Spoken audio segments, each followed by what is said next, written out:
On this episode of Expand with Jenna Brown, I actually go deep into the sister wound. What is the sister wound? What has my experience been with the sister wound? How do we heal it? The two main things that we do to heal it. I hope you enjoy. Hello and welcome back to Expand with Jenna Brown. I'm so happy that you're here. Thank you so much for listening to my podcast. Thank you for subscribing, for commenting, leaving reviews. It means so much to me. This podcast specifically is this one today is all about the sister wound and my experience with the sister wound. And genuinely, I am doing this, one, because I want to share about it, but two, also because somebody wrote in and said that they would love for me to do a podcast on the sister wound. So please feel free to always do that. I love to answer and respond because I'm a manifesting generator. So I'm meant to respond. So that means a lot to me. So the sister wound, what is it? To put it bluntly, we all as women carry the sister wound to some extent. And again, we all might have done work on it and might be healing it, but we all at some point carried the sister wound to some extent. Why? Is because actually the competition that women experience, right? The comparison, which really is just competition, right? Is actually rooted in this very, very, very old root of sister protection. So if you actually think back to where we came from, those of us who are more intuitive, we would call witches. Those of us who are more sensitive, highly sensitive beings, most likely we have a past life where we were burned at the stake, or a sister of ours was burned at the stake. So what happens with the sister wound is there's this origin part of it that we all carry in our DNA and are actually right now called to release. And the call to release might be really uncomfortable / is usually really uncomfortable because we as women, as sisters, have been so pushed against each other and so pushed towards this version of womanhood that is not correct, right? Like women, sisters actually know intuitively that we're meant to do life together. That is why women are miserable when we continue to try to do all things on our own. The whole old saying of it takes a village is actually real because we are not meant to be all things to all people. We are meant to be who we are and contribute to a community and do it together. We've gotten so far away from this. And one of those core things, right, I remember blew my mind when one of my coaches taught me this was there's this DNA pattern that we hold in our bodies that says, if you stand up and speak your truth, so woman online, if you stand up and speak your truth, I'm triggered by that, not necessarily always because, not even saying this is actually true for me anymore, but at one point it was. I'm triggered by it, not necessarily because of what I consciously think, but because subconsciously my soul says, sister, you cannot shine bright because if you shine bright, you're going to get killed. So what most people think is rooted in disgust or hatred or competition is actually rooted in sisterhood protection. So I just want you to take a moment and sit with that and see how that feels in your body. Next, I want you to imagine or think about where are you at in your relationship with sisterhood. When I say sisterhood, I don't mean like friends, acquaintances. I mean like sisters, like women that you're like, these women are my people. They're my soul tribe. I know they're my soul tribe. Where are you at with that? Are you in a place of longing and desiring and manifesting that? Are you in a place of being so grateful that you do have that? Are you in a space where you're trying to create and cultivate that? For me personally, I would say I'm in that third space of creation and cultivation, probably more cultivation of the sisterhood. So many of you know parts of my story, but I started a nonprofit 8.5 years ago based off of this core idea, actually, that I'm talking about. I didn't know all of this root stuff. And plus I thought witches were the devil. So I would have never said that, but it was the same core heart's desire to do life together. I genuinely believe that one of my soul threads, like my soul mission, is to do life in a way that has never been seen before, but ultimately harmonizing with other people's gifts and abilities, specifically with women. So for me, I started this nonprofit 8.5 years ago, and it was for mothers, it was for community, and it was built off of this idea of new motherhood can be really lonely. For me, I was the first of like my friend group to have children. And I also had teenagers at the time because we were guardians of my husband's 2 teenage brothers. So I had 2 teenage boys, and then I had a baby boy, and I had gone through extensive birth trauma. And I started this nonprofit based off of my story of desiring support and community. And it was such a beautiful experience to experience women coming around that concept and that idea. So even where I was at consciously is so different, but still so many women connected with that idea and that heart of like, we're meant to do this together. Let's do this together. Fast forward a couple of years into that nonprofit experience, and I had probably one of the deepest pains I have ever experienced when it comes to the sister wound. I don't know how much I want to go into it on here, but I'll just basically say that from here on out, it was just like a really, really intense crumbling.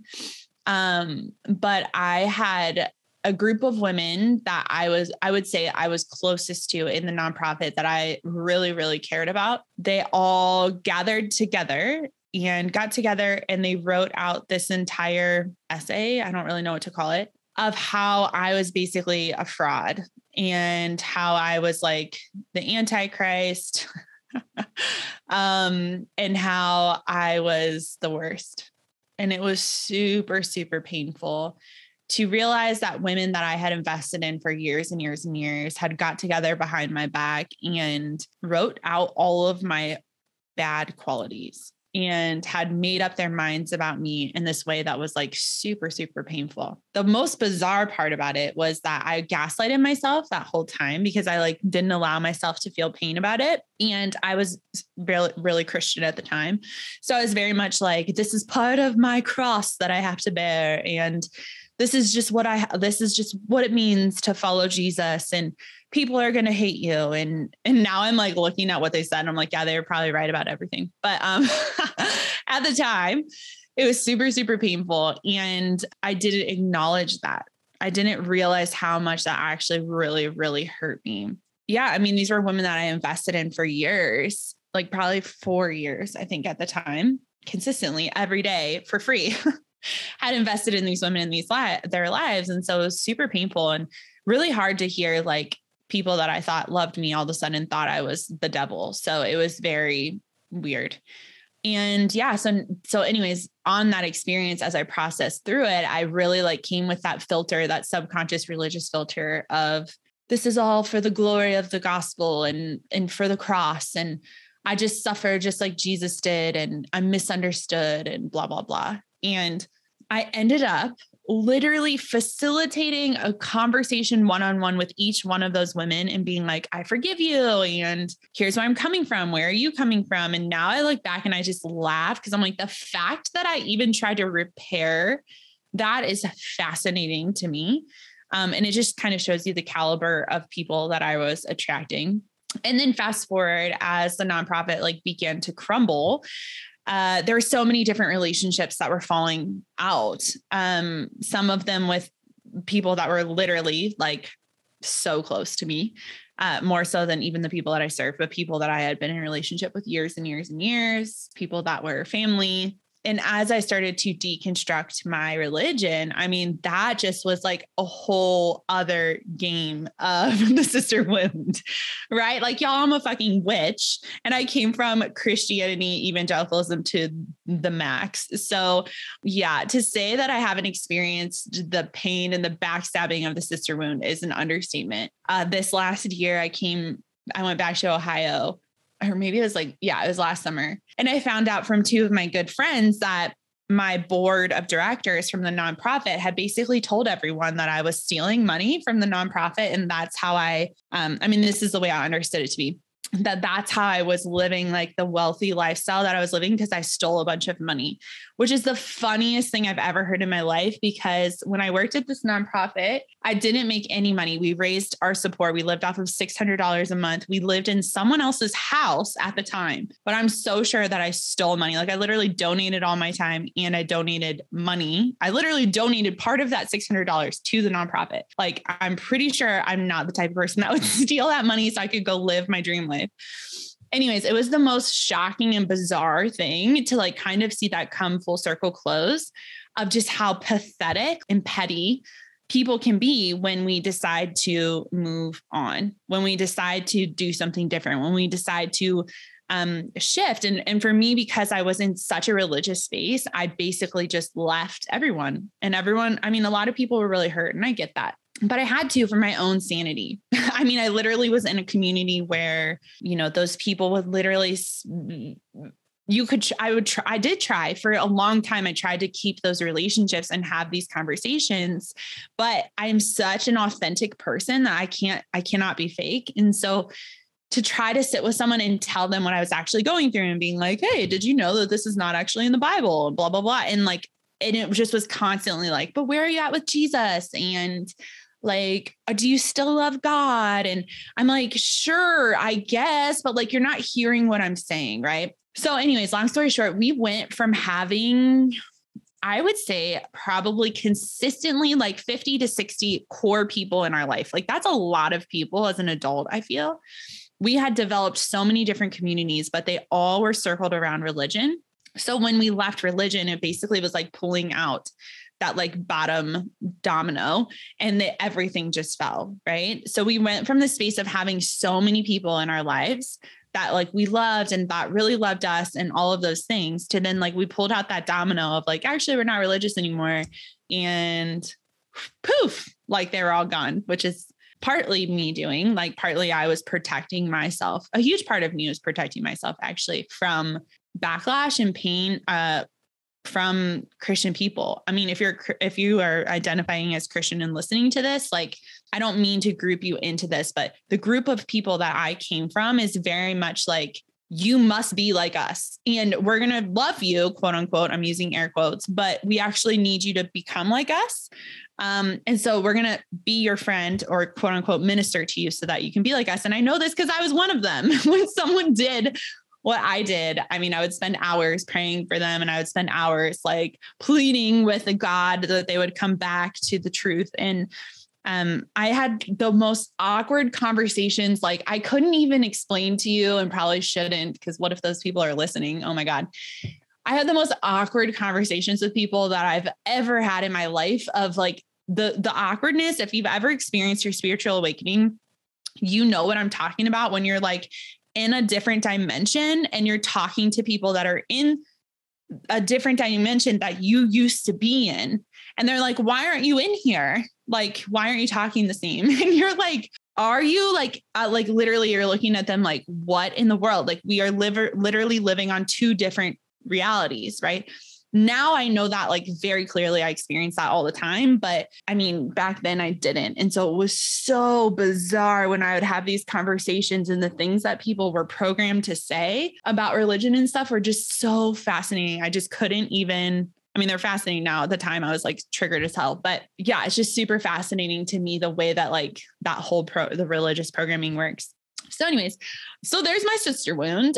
They're spread out on the table. And I mean, I have other stuff from childhood, and I literally never had a sister. I only had brothers and grew up around all boys. So, and I guess, yeah, part of my sister wound too is I am neurodivergent and I masked my whole entire life. And growing up, I would figure out how to be a popular girl. I usually had a friend who was like also neurodivergent. They probably don't know that about themselves, but I didn't know that at the time either, but I just now looking back, I'm like, oh my God, that's totally what it was. And they were an incredible friend. And what would happen is I would pick the popular girl and I'd be like, who is the one on the top of the totem pole? Essentially, I'm going to become exactly like her. And I would just mask my way to being her best friend. And I would do it. I always was successful at it. And I would become like the popular girl and I would become that version of myself. So I masked a lot. So there's kind of all of the plethora of my sister wounding. It's extensive and there's way more beyond that too. But yeah, it's a lot. And I would say though, like the biggest thing that happened was really with leaving religion, leaving the church, and just the pain that I experienced, and also the pain I repressed from going septic, recovering by myself in a room, and just realizing I had invested 5 years into people's lives that then would message me and tell me like, you're making this up, or they would message me and say that I was a lying bitch, or like, yeah, or they just were nowhere to be found. And I think a lot of me, I take personal responsibility for that. Like, I think I manifested those types of people into my life because I was trying to prove that subconscious point of like women are mean and women are going to stab you in the back and women aren't going to love you for you. And so that's what I actually want to bring to the table now in this discussion is the self-responsibility aspect. So maybe as I was talking, maybe some parts of my story resonate with you in your sister wound. And I want you to really think about like, where has the woundedness been around relationships with women? And like, what parts are still stuffed in and what parts are still maybe raw and what parts are confusing. And as you think of that, right, I invite you in, and it's okay if you're not ready to go into this, but I invite you in to consider how you attracting these type of people into your life was you manifesting a subconscious like program that says, these are the type of people that I'm worthy of having relationships with. And how does that protect you? Right? Like my whole story of all of these bizarre scenarios, like to the point where I would literally just like laugh. Like probably last year was really the final, what's the word I'm looking for? Like finally people gave up on trying to save me, I guess I would say. And like, that was like the final straw of stuff, but it was like the most hilarious, bizarre stuff that I was like, there is no way that somebody would literally message me that. Like, what in the hell? People are the weirdest. When they're triggered, people do the weirdest shit. So I'm sure you know that, but right. Like my whole journey has been, how did I benefit from that being the type of women I attracted into my life? Well, I benefited by, I never actually had to trust people. I always had to be the person that was giving more than I was receiving, because that was the truth with pretty much all of my relationships. Was I was always giving. Like I'm your counselor and I'm receiving basically like emotional draining because I'm constantly counseling people for free. That's what I was doing in the past. How do you benefit from that? And what stories, right, from childhood is that solidifying as that's the way relationships are. That's the way women are. That's the way that things are always going to be. And I invite you in to take responsibility for that, because ultimately, until we take responsibility for that, we aren't ever going to change it. Like the patterning that says women are bitches, women are competitive, women are backstabbers, whatever it is, that those stories, those are programs. They're literally programs like on a computer that lie within the subconscious. That's a filter that actually creates and manifests your reality right in front of you. So manifestation, you might not know this, like it's not something you do. It's something that's constantly happening. You're always manifesting 100% of the time. Your reality that you see in front of you is a product of the programming in your subconscious mind, which is completely under your awareness, right? It's fully formed by the time you're 8 years old. It houses all of these programs about how the world works. We all think that we're conscious and living our lives intentionally, but you're fucking not. 5% of your brain is being used, or 5% of your day is created by consciousness, meaning like what you're aware of, and 95, if not more % of your day is created by your subconscious. So the programs that just keep repeating themselves. So if you actually want to heal the sister wound, first and foremost, you have to say like, I am going to hold myself responsible, right? It's not everyone else's fault, right? In the story I just shared with you, like, it doesn't really feel raw at all anymore. It's just kind of bizarre. Like I'm like, literally, who was that person? Or those people in my life. But it's just like this reality that I have realized that I created those relationships. I decided this is the role that I play. I'm the martyr in the story. I decided that I attract people, like people can see me and be attracted to be friends with me who are dick bags, right? And I decided that I was going to manifest people into my life that would stab me in the back. Why? Because how I benefited from that was I stay alone, I stay safe, right? For me, growing up, my family, my home life was very volatile. So the safest place for me was being alone. This led into my attachment shit, of like more avoidant attachment in relationships. It led through the biggest, probably like humbling experience last year when I really realized I don't feel safe in my home ever. Like I've never felt what that felt like. And creating that safety has been one of the biggest growth edges for me and also blessings for me. It's literally been like the thing. But ultimately, right, like I benefited by manifesting these people into my life that would stab me in the back, that it wouldn't be an equal relationship, blah, blah, blah, because I stayed alone, right? And if I stay alone, no one can see me. No one can see me. And if no one can see me, no one can reject me. And if no one can reject me, then I don't have to feel the pain that I felt in my childhood of being constantly rejected. Right. So I want you to take a moment. You can pause this if you're driving. You don't have to do this right now, but take a moment and really think through, like, why would you create these scenarios in your life? If that's too offensive for you and you're like triggered, it's not the time for you to heal the sister wound. Because in order to heal it, you literally have to take responsibility for it and realize like you're creating these relationships. Why? How is this benefiting you? Right? It's keeping you safe. It's keeping you alone. It's keeping you what? So allow yourself to pause this and really go deep into that.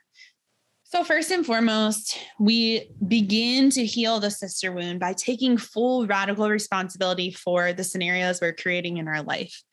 And then, right, we take responsibility and then we ask how we're benefiting from that subconsciously. And if you have subconscious tools, you can go into clearing those limiting beliefs or maybe use tapping or hypnosis and you can move through that. Or maybe honestly, if you don't have any of those tools and you don't know what I'm talking about, you can turn on some music and ask your body, where does this live in my body? Right? Where does this pain of the sister wound live in my body? And as you put your hands on that, you can begin to move with the music. And as you move with the music, you can begin to allow those memories to surface and then ask your body, how do we release this? Maybe it's like you rage on a pillow. Maybe it's you like shake it out really hard. Maybe it's you're like headbanging, dancing. I don't know, but that's a really great way to figure out where, because the body is your subconscious. So it's a great way to figure out where that trauma lives in your body and then release it through movement. Because trauma is stored in our fascia, one of the fastest, most effective ways to release trauma is to move. It is to move. So once you feel like, okay, I definitely like see how I've created this because it reaffirms this childhood fear or limiting belief or core wound that I'm unworthy or I'm not lovable or I'm not enough or whatever, then and figure out whatever the tools are that you use to move through that stuff. Then we naturally lean into, well, I want to create this intentionally, right? I want to create this intentionally. So for me recently, right, fast forward lots of years, Brandon and I spent a lot of years. I mean, we traveled on the road for a year. We spent a year recovering in our house, like alone. And then we've lived in Sedona for a year. And so 3 years, we really haven't had community other than my community online. That's been such a shift for us because obviously, I told you, we went from like having a million people in our lives to having none. So it was so interesting. I mean, there's probably a million podcasts I could do about lessons we learned in that time. But recently we really like realized we're ready to let people in and we're ready to do this again. We're ready to try again. We're ready to build the community we actually want to be a part of, not the one we think we have to be a part of. So for us, that looks like multiple different things. But for me personally, it's really came in my business where I've met such incredible women that have been so healing for me. And in the beginning of my business, I genuinely think I did keep more of a distance with clients because I was scared. I mean, you heard my story about how I served people for 5 years and then they were the biggest dicks. And I was a dick too. So whatever. But, right. Like you heard that. So it's been like a clearing for me and a healing for me just to work with women again. it took a lot for me to do that. Like you might see me now and be like, she has a successful business, must be easy. Like, no, hun. Like it was a huge thing for me to come back into a space of service with women and allowing myself to open up again. I would definitely say that I speak to the caliber of woman that I want to be friends with. When I market on social media, like I'm not marketing to everyone. You definitely can tell when you listen or watch my things or read what I post. Like I'm looking for people who, not even looking, I'm just attracting people who are in the same vibrational space as me. And I am what is the word I want to use? Like I am a specific taste of human. Like I am not for everyone. And I know that.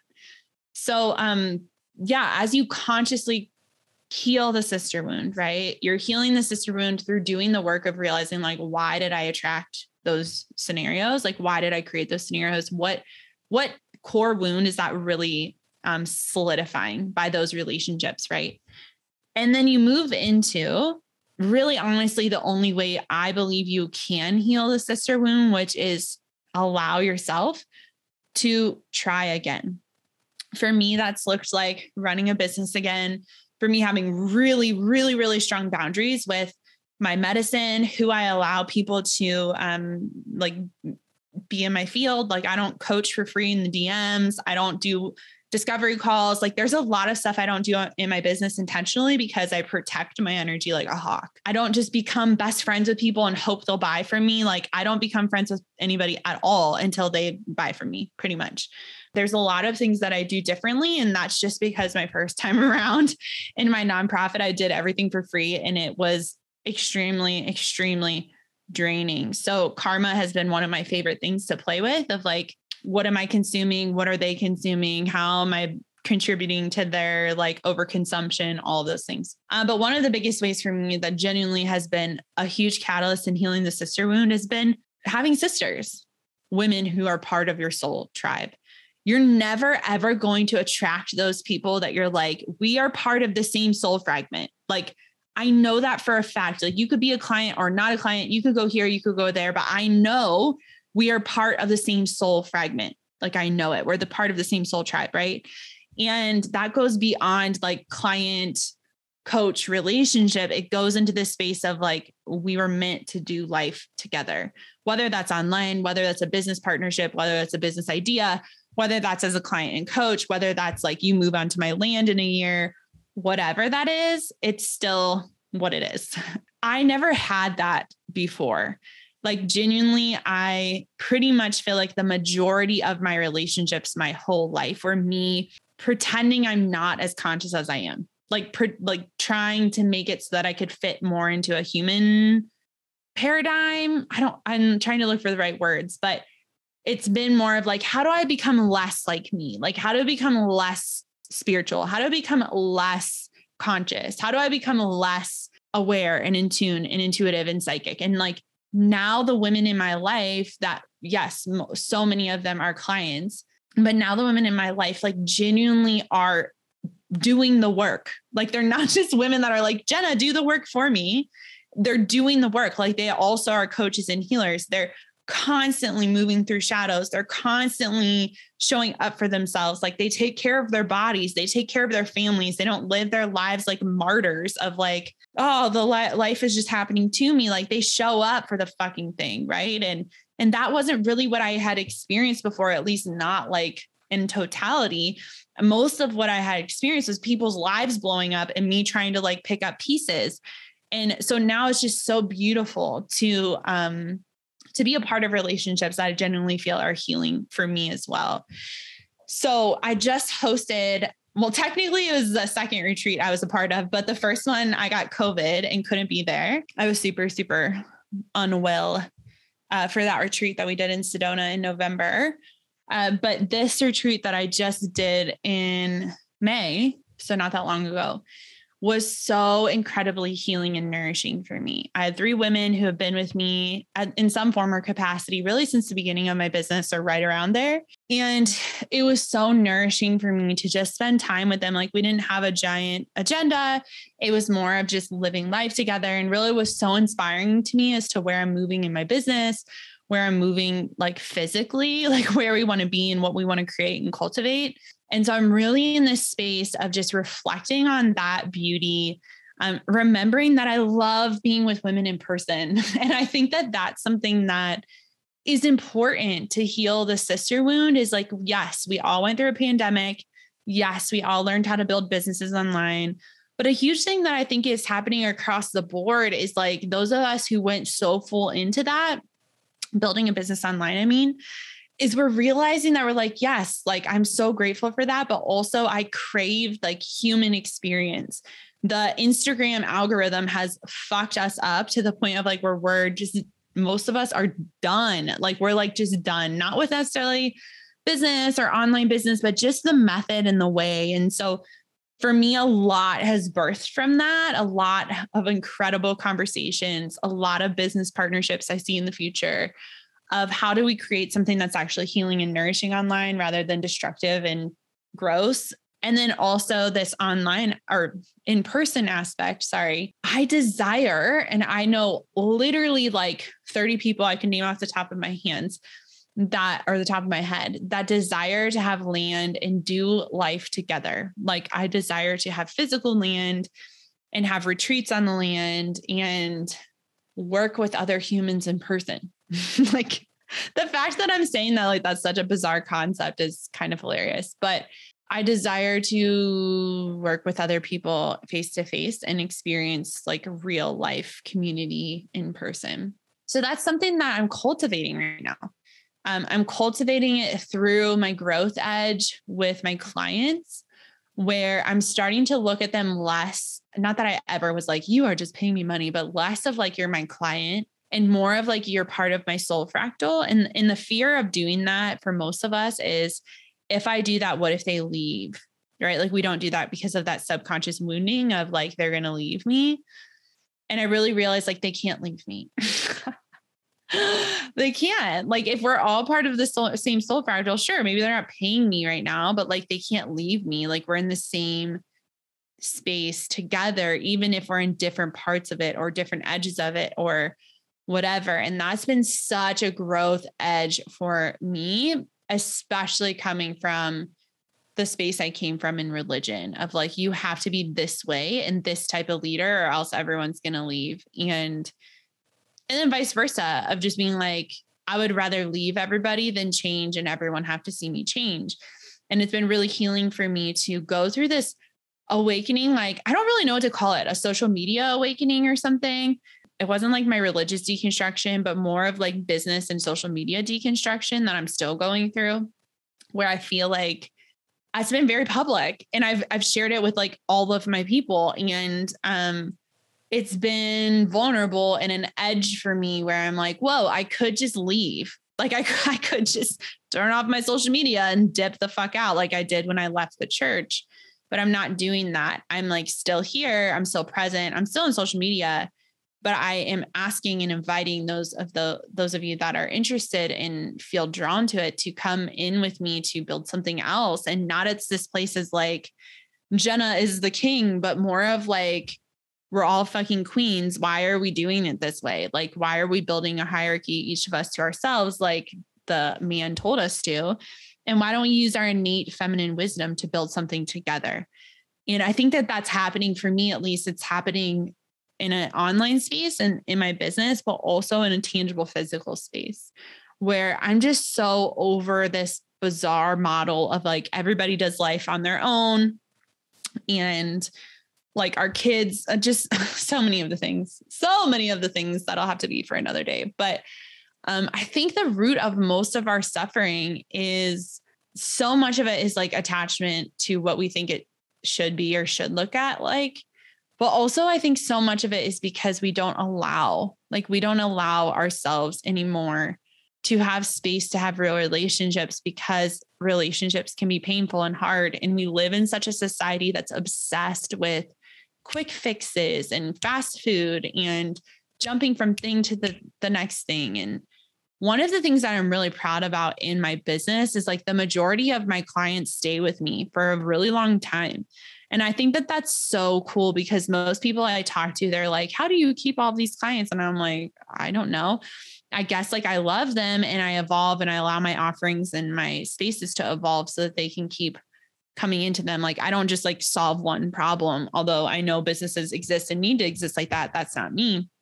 So yeah, for me, the sister wound has been about healing those things and taking radical responsibility for everything I created and manifested, right? Like my nonprofit didn't fail really at all, but it didn't crumble or like the people didn't do those things to me because the world is out to get me. It happened because I created that on purpose, right? Like I created that on purpose so that I could create that whole victim narrative and be a victim of my circumstances to then see what I was doing and realizing like, oh, I'm just creating these circumstances so I can stay a victim instead of step into empowerment and be a co-creator with other people and a co-creator in relationship, in community, in business, in the online space. And so for me, right, that first part is taking radical responsibility. And then the second part is to love again, right?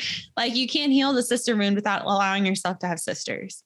You can't heal that without intentionally putting yourselves in a uncomfortable space with other women. Like, of course it's going to be uncomfortable for you, especially if you come from spaces like I came from. It will feel scary for you to maybe buy into a group program or a mastermind or an in-person moon circle or like whatever. But ultimately, if that's what you desire to do to heal the sister wound, you have to allow yourself to have sisters. For me, it's the most vulnerable thing for me to allow my clients to see me be human and not know what I'm doing, and for them to not just to see me, but then to also opt into the things I'm doing and like pay me is just such a crazy concept. And so like, fuck it to the man, I think, because the patriarchy was like, you have to be perfect and know exactly what you're doing before anyone can pay you. And I feel like every day I'm on that growth edge of like actually being like, I don't really exactly know what I'm doing. I just know integrity wise, what feels right for me, what feels good for me isn't this or is this, whatever it is.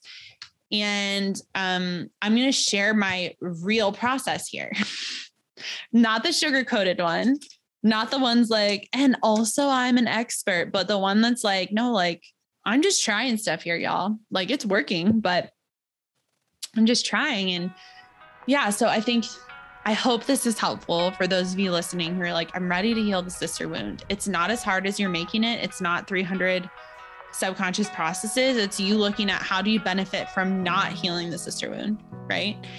And how is that keeping you safe? And how is that keeping you comfortable? And how is that keeping you broken, miserable, broke, whatever, distraught, and taking responsibility for that and realizing like, oh, this is just confirming that childhood narrative of fill in the blank. And then that second part is like, and now where can I actually allow myself to actively heal that? Is it in a group with other women online?